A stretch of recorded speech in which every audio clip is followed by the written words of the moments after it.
Hi, welcome back to the Backpacker Coach.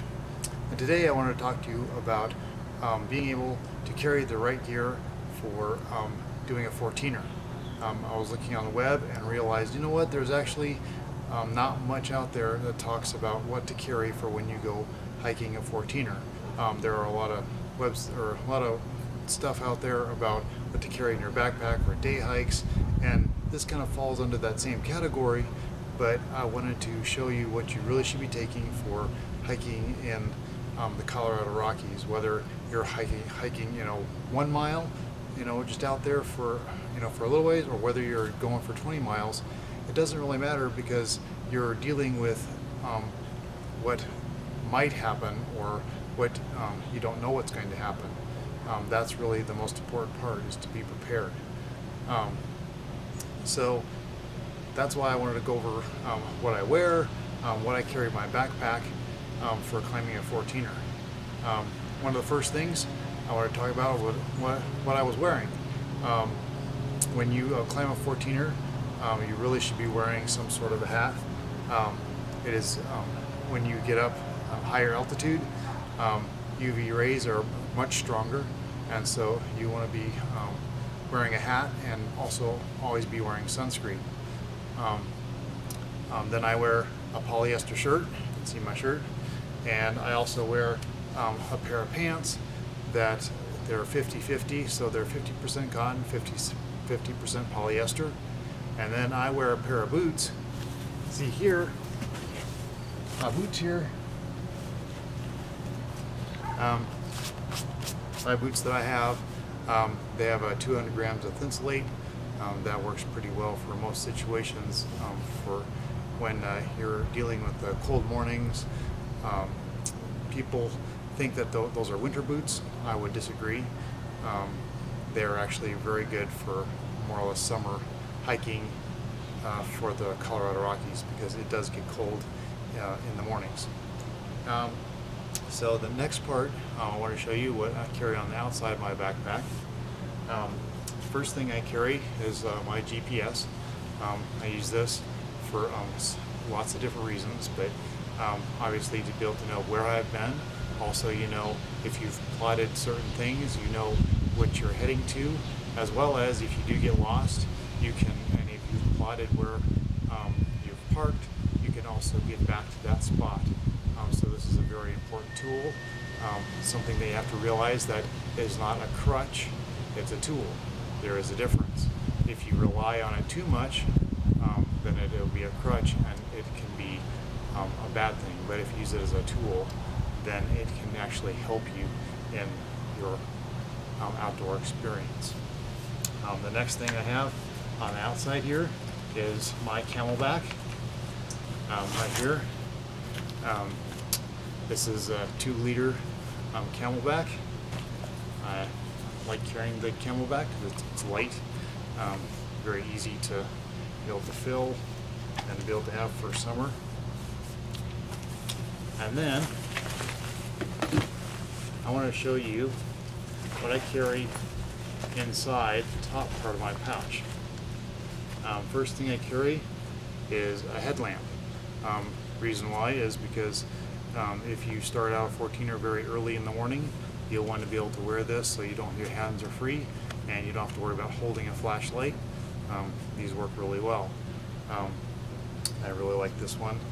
It's by Energizer, and it's a LED light. It has 3 different settings. It's one of the more or less expensive ones, but it works really well. It's very bright, and I really like it. The next thing, this is probably some of the most important stuff I carry in my backpack. And this is pretty much all my survival stuff in case something goes wrong. I always make sure to keep everything in a Ziploc freezer bag, because when it rains, and if it rains pours, you do not want all of your stuff to get wet. And if it's wet, it's worthless. So the first thing I have here in another little baggie is pretty much all of my medical stuff. This has ace bandages, bandages, all kinds of different things in here for first aid, gloves, and all that kind of thing. So Band-Aids and all kind of things like that. So this is a very important thing to have. You should always carry some sort of first aid stuff for if you get hurt.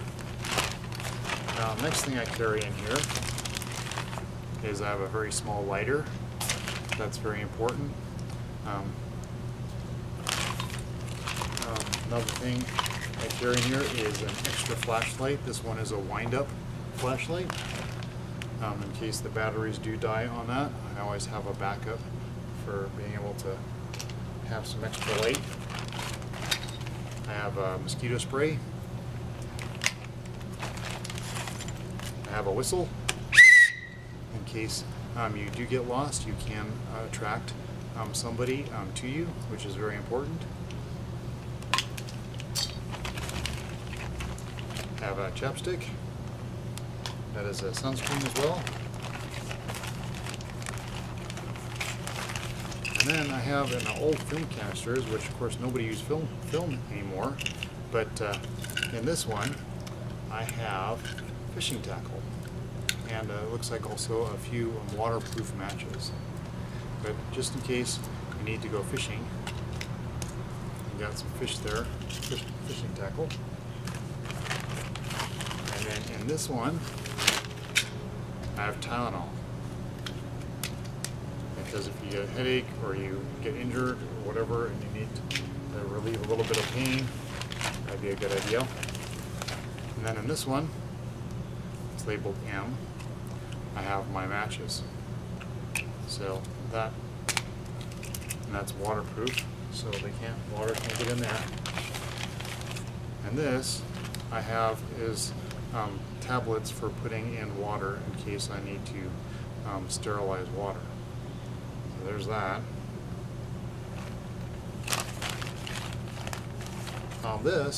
This is a little wind gauge. Tells the wind speed, and then tells the temperature of what it is with wind. It's a wind chill, which is kind of fun to have. Some extra tape.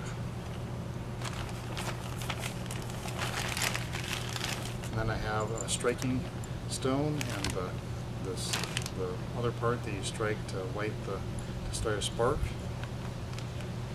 Like I've said before in my other videos, I always try to carry more than one way to light a fire. And then I have a knife. This is a really cool knife. You can see how it actually is hollow. It has holes in it, so it's very light, which I really like. It's a very nice light knife, but it works well. Then also I have a little smaller, little baby knife, little tiny Gerber knife, which I like. Nice little tiny one. Just in case, and it's also very lightweight because it's got just what you need. Okay, so that's all that's in there, and then there's just a couple Band-Aids sitting in there. So that's what's in there. And then I happen to have a heat pack. That would be very important if you are caught on top of a mountain somewhere and you can't quite get warm. That would help you at least to put it on your chest, and that would at least help you to stay warm, or if your hands get cold, that could work as well. So that's a really good thing to have. So now if I open this up, and I open up this inside, I have here something that I always should carry. It's when nature calls. I have a trowel and toilet paper, and some little hand sanitizer in there. That's always very important. You should always carry that. Always want to make sure you bury your waist at least 6 inches down. Okay. So the next thing I want to talk about is what you need to carry, what you should be carrying for jackets and that kind of stuff. So one of the first things you should always have is some sort of rain gear. I had just bought this last year, which it's a nice waterproof jacket that is breathable, and it is half the weight of my last one. So I've saved a whole pound, which I'm also taking summer and winter backpacking. So this is really nice to have works great, and made by Columbia. Also, the other thing that I have down here I'll show you is the other part of my rain pants, which I'll show you in a little bit. But to show you, talk to you about why I prefer to have rain pants and a rain jacket, or at least some sort of a waterproof jacket, is because I don't really like ponchos because they blow everywhere and you can't see when you're hiking. It's just really just one of my pet peeves. It's just one of those things that I'd rather be able to see when I'm hiking, and that's what I like to wear. Just it works better. I think it keeps in warmth, and you also, I think you stay drier because it's not blowing all over the place and you're not going to trip and fall off a mountain. So the next thing that I have my fleece jacket. Now I know that technology has gotten to the point where now a lot of people are using the medium to lightweight down, which is great. If you can afford a $300, $400, dollar Patagonia jacket, that's awesome. But a lot of people cannot afford that kind of stuff. So you can always go down to just your regular thrift store, and you can easily get a nice jacket like this for 10, 20 bucks. Or if you want to go get a new fleece, you can always go down to REI and pay a couple $100s too. But I love fleece. It's really nice. I know it's a little heavy, but that's all I can afford. So the next thing I carry is this. What do you think this is? This is my down vest. This is definitely when it gets colder on top of the mountain, or if you're caught on lower and you have to stay overnight, this definitely will keep you warm. Definitely something that's very important, is to have that extra layer. It's definitely one of those things that people don't realize at all, that it does get a lot colder on top of a 14er. It's not like down here in Denver where it's 80. Up there it's at least 10 degrees to 20 degrees cooler, and you get up on top of a 14er, it's even colder.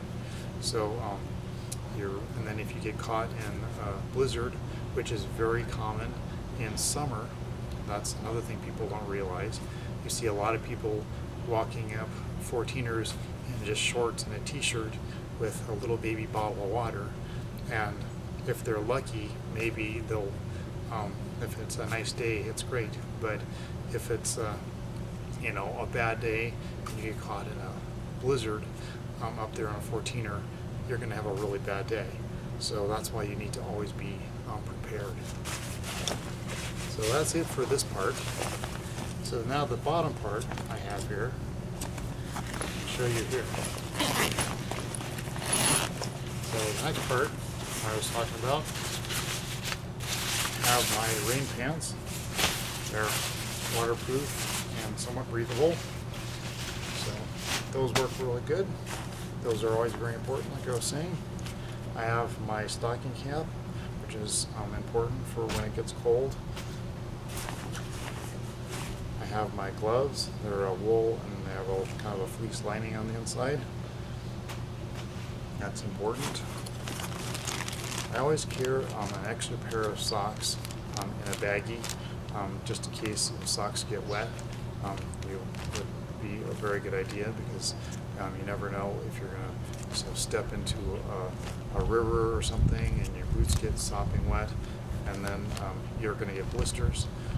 Or if you have to stay, overnight, you're going to want to have warm, nice dry socks. So that's really important. I'll also have this pair of thinner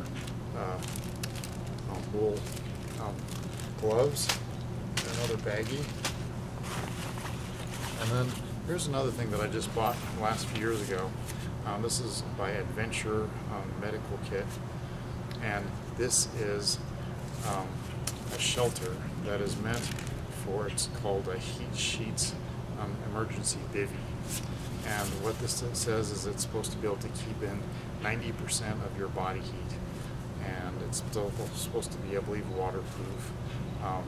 I've never opened it yet, because I haven't really needed it, but this is a really good thing for emergency use, for if you need to get out of you know, the elements and need to stay warm and stay somewhere where you have to stay overnight and that's all you got. This is really a really important thing to have. Okay, so that's all the stuff I have in there. Now, there's one more thing on the side. Other side. Usually I have some trail mix, as well as usually I have, you know, some bars, you know, kind of the different kinds of protein-like bars, or the different kinds of, you know, the goo, and of course also, which I don't have in here today, but I would like, I'd always have my lunch, so we have that in here as well. So that's what I carry for my for climbing a 14er. Like I said before, it's very important to be prepared for anything. Whether you're going just for a mile hike in the mountains, or 20 miles, it doesn't really matter. If you get lost, you're lost, and you have to stay overnight or 2 or 3. You're definitely going to want to be able to survive and stay warm. So that's one of those most important things. So in the next video, I just wanted to talk a little bit about safety for 14ers. So check out that video next, and we'll catch you next time. One thing I didn't mention was recently I went hiking up by Grays and Torreys to do a time lapse. And when I did that, I left my house at midnight, and I got up there by about 1 o'clock and hiked up to a small lake that's in the basin, in the valley there of Grays and Torreys. And I brought pretty much exactly everything that you see here, except for one thing, extra thing I brought was a small roll-up mat to lay on. Other than that, I pretty much had all this stuff on, and I had it got down to probably close to about 30 some odd degrees. Reason why I know that is because by the time the sun was starting to come up and I was packing everything up, there was frost on my backpack and on everything that I had laying around. So it was at least close to 30 some odd degrees, as well as I talked to a guy that had camped over there just a little bit lower than I was, and I was about 12,000 feet somewhere in there. And his dog's water bowl totally froze solid. So that it definitely, and that, remember, is in August, in a summer time. So that's something that you need to remember, is that it can be cold when you are hiking a 14er if you're going to end up staying overnight by accident or by choice. You need to know that it can be cold. So it's very important to be prepared for that. That's why I had all this stuff. And I was relatively pretty comfortable just laying there through the night while I was doing the time lapse. Wasn't too bad. I could have maybe had like a sleeping bag to put around myself just to make it maybe a little more comfortable through the night, just to lay there. But I wasn't too bad. I wasn't freezing to death by any means. So that's why it's really important to carry enough equipment, at least so you'll survive through the night.